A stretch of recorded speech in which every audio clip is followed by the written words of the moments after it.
Going to show you how to use project planning to schedule out profit and to also see where you are on a project, in an individual project for profit. So I'm going to utilize this project that was just entered in 22008. I'm logged in as Sean right now. And I'm going to go to the project plan. Before I go there, I'll look at the contract management. A contract was entered into the contract management lump sum project, including fees, $4,000. So now I am going to go to the plan. And to give us a little more real estate on the screen, I'm going to hit the hamburger here up in the upper left. I'm going to hit the less than sign here to move this out to give us a little bit more space here. So in your project plan, you have the plan start, the plan end, assignment start, assignment end. This is what will show up by default. These things can be changed, and you probably want to change them. So we're going to go into the gear to change the grid. We're going to be looking at this on a cost view. I like to show project numbers. So plan start and plan end, that's when the job starts, when the job ends. When you're scheduling out, planning out phases, it would be when the phase starts and when the phase ends. Assignment start and assignment end, I would say you don't need to see that. Planned hours, that's just going to show you the total amount of planned hours. We can leave that there for now. Job to date as of today. You could show something like that for now. I'm going to shut that off. We can leave the calculated percent complete cost on for now. The things that you're going to want to be focusing on are going to be the ETC hours and the EAC hours. Estimated to complete hours and estimated at completion hours, and costs and whatnot. So let's put in the estimated at completion cost, overhead, profit. If you want profit percent, you can put that in there. You put too many things in the left-hand grid, then you got to stretch it over. So let's start off with just a few things for right now. So we'll move this stuff up. So again, this side is really looking at left side. If you want to do this the way we're setting this up, it's going to be more looking at what you're projecting for profit on the job. So estimated at completion profit, that is really what you want to see when you first set up the job, to make sure that the amount of time that you're putting into it equates to a profit. Again, if you want to add the percent in there to work to a percent profit, you can put that in there.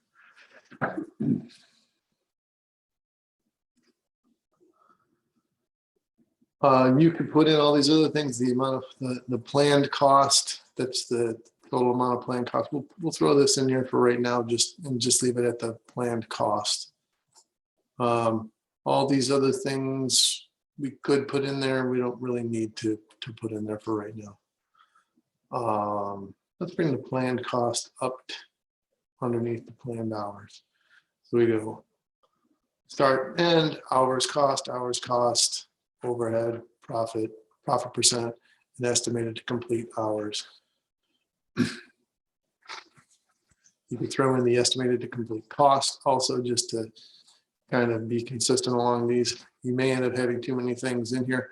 Estimated to complete cost is a good thing as you're going along in your project, to see how much you're planning on spending with the remaining time that you have left scheduled for the project. We'll hit apply here. Okay, so this was already set up with Sean and with the BIM-CAD operator, high priority. Some hours set up in here. So this will show you right now for the project with the 16 hours planned, estimated at completion hours, 16 hours is the total amount that is planned. Nothing's been spent on it yet. Estimated at completion cost, $1,000. Estimated at completion overhead, $1,600. Estimated at completion profit, $1,293. So that should be the 4,000 minus 1083 minus 1625. So that gives you an estimated at completion profit of 32.3%. Estimated to complete hours. So that is what you've got scheduled here. You could, if you looked at the estimated at to complete cost and you were going to be going into the red and you wanted to bring that down, you could change this, and that's going to change these numbers. It'll prorate them. We can even check that and see what it does. Yeah, see, it just cut each of those in half. All right, so we'll leave that like that. So that this shows you initially when you're planning your project where you should be. Calculated percent complete cost. Nothing's been done on this job, so that's a 0. You may want to get rid of some of these columns as you're looking at things, just to look at them. What you need to do when you set these things up, though, is you need to go into the gear and set up the things that you want. And then once you have that, just that'll be set up for this project. It's going to, every project is going to start off with just the default view, and then you change to what it is that you want. You can change back and forth between billing and cost. If I go to billing, you see that, you know, here's where we are now. Contract costs we have in here for billing. When you change over to billing, that changes these. So if I change the cost view, that's got those columns. If I can change the billing view, that's got these columns. So again, we could go through and change the things that we want to have, and then just show what we want. I'm going to change it back to cost view. Okay, then obviously when you're done generating your plan, you save the baseline, publish it. You have to publish it twice for some reason. Some other actions that you can look at in your plan setting. So the budget type, we're having it for cost and billing. You go to labor. This should be set up initially to utilize the whatever the default was. When this project was set up, the default was 2021 billing rates. This will be changed so that it'll be for the 2022. So what you would want to do is change this here. So this is the cost. The cost rates should be just the generic labor cost rates.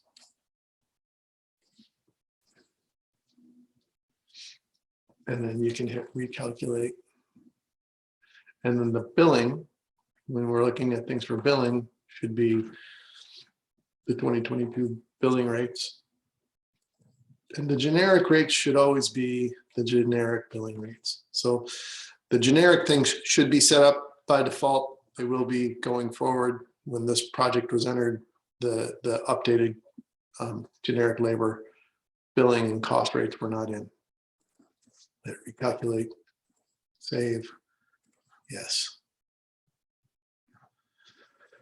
Okay, so that changed things a little bit. Just changed a little bit of the profit and whatnot. So based on cost. And that's how you'll be able to use project planning to initially set up your project. And then as a project is going along, check in on it to see that what you're putting in here for time is still going to give you a profit at completion of the project. If you see when you're doing a project that runs into issues, then that's time to talk about things.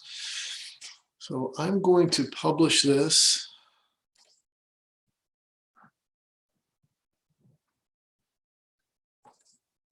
And actually, I don't know if I saved the baseline or not. I'm not sure. So let's just check this. I'll check this in. I'm going to check it out.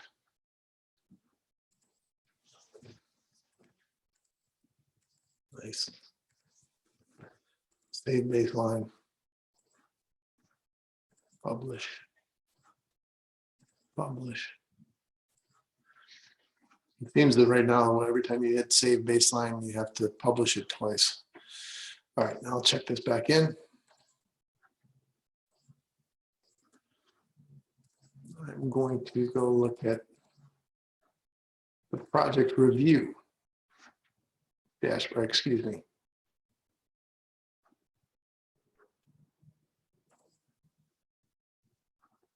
The dashboard, sorry. So the dashboard for the project, this is another place for you to see where things are.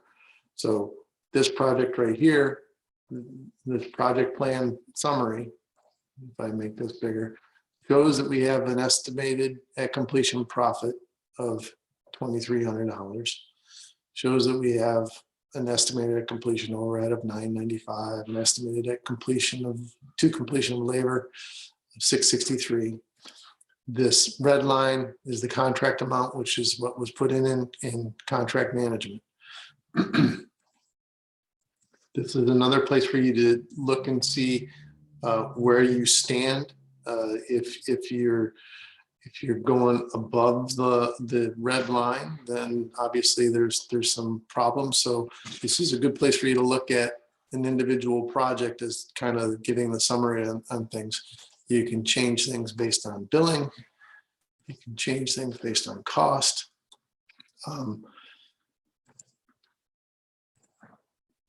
Those things you want to keep. So each one of these items you can expand, contract, and the information will tell you a little bit about each one of the colors mean. The project review in the project hub gives you similar types of information, right? It gives you the planned cost for the labor, and it will give you the overhead. It will give you the planned profit. So this is a good place for you to look. Gives you some good information. Most of this is currently showing planned. Again, these are all columns that you can modify. So in my mind, you probably don't need to necessarily have the job to date cost. You could have it. You don't need the budgeted cost. The planning cost of it gets a little odd to know the difference between the budgeted and the planned. I would just look at the planned. Budgeted is not something we're currently doing. Apply that. Yeah, we'll get rid of the budgeted cost here too.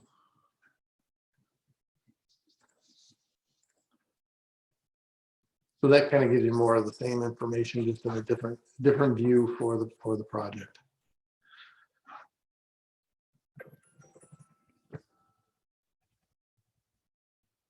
And that's all there is. So there's a couple different ways for you to track the profitability of your projects fairly easily.